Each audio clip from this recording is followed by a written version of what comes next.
एक गांव में माधव नाम का एक व्यापारी रहता था। उसका एक बेटा भोला था। माधव का बादाम, काजू बेचने का व्यापार था। माधव की सेहत कुछ ठीक नहीं रहती थी, इसलिए वह अपने काजू बादाम शहर में बेचने नहीं जा पाता था। एक दिन माधव उदास बैठा था। भोला बाहर खेलकर घर आया तो उसने अपने पिता से पूछा, क्या बात है बापू, तुम कुछ उदास बैठे हो? क्या बताऊं बेट, ये बादाम और काजू लेकर शहर जाना चाहता हूँ, लेकिन बीमारी के कारण इतना कमजोर हो गया हूँ कि हिम्मत ही नहीं है कहीं जाने की। तो क्या हुआ बापू, मुझे बताओ, मैं इन्हें शहर में बेच आता हूँ। नहीं बेटा, तू अभी बहुत छोटा है और शहर में बहुत से ठग घूमते रहते हैं। तेरे जैसे बच्चे को देखेंगे तो वह सारा माल और पैसा लूट लेंगे। बापू, मेरा केवल नाम भोला है। आप एक बार आजमा कर तो देखो। मैं ये सारे काजू बादाम बेच भी दूंगा और आपसे अच्छे दामों पर बेचूंगा। भोला बहुत देर तक जिद करता रहा। आखिर माधव उसे शहर भेजने के लिए तैयार हो गया। बेटा, शहर जा तो रहा है, लेकिन मेरी 3 बातें याद रखना। तुझे कोई लूट नहीं सकेगा।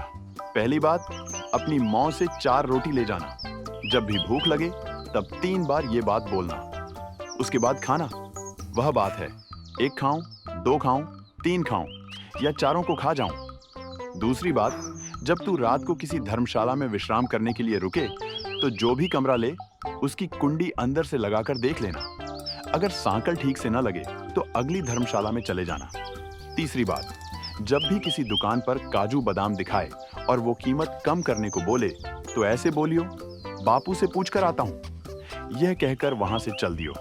अगर दुकानदार रोके तो ठीक, नहीं तो दूसरी दुकान पर चले जाना।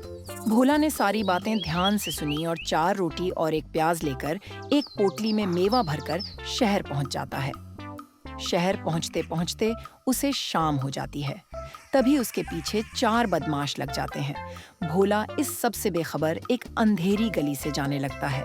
वे धीरे धीरे भोला की ओर बढ़ने लगते हैं। इधर भोला को भूख लगती है। वह एक जगह बैठ जाता है और खाने की पोटली खोल लेता है।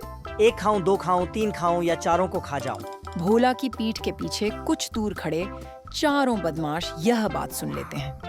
भोला 3 बार तेज आवाज में यह बात बोलता है। यह सुनकर चारों वहां से भाग जाते हैं। भोला बेखबर अपना खाना खा रहा था। कुछ दूर जाकर दूसरा बदमाश बोलता है, अबे मरवा दिया था, वो लड़का नहीं भूत था। हम चारों को खाने की बात कर रहा था, अच्छा हुआ भाग आए। खाना खाकर भोला एक धर्मशाला में पहुंचता है। धर्मशाला का मालिक शातिर चोर था। वह भोला को कमरा दिखाता है। भोला देखता है कमरे में सांकल नहीं है, मतलब वह अंदर से बंद नहीं होगा। बच्चे, ये कमरा सबसे अच्छा है और इससे भी अच्छी बात है, ये मुफ्त है। इसका कोई किराया नहीं है। मुझे ऐसा कमरा चाहिए जिसमें सांकल हो। भोला आगे एक धर्मशाला में कमरे की सांकल बंद करके देख लेता है और कमरा लेकर चैन से सो जाता है। अगले दिन वह अपनी पोटली लेकर एक दुकान पर जाता है। तुम्हारे काजू बादाम अच्छे नहीं हैं। जितने पैसे तुम मांग रहे हो मैं तो उसके आधे दूंगा। रुको, पिताजी से पूछ कर आता हूँ। अरे मैं तो समझ रहा था ये तो अकेला है, इसके साथ इसका बाप भी है। सही दाम में दे रहा है, खरीद लेता हूँ। कहीं किसी और दुकानदार को माल ना दे दे। सुनो लड़के, सारे काजू बादाम तौल दो और पैसे ले लो। भोला सारा माल बेचकर पैसे लेकर अपने घर आ जाता है।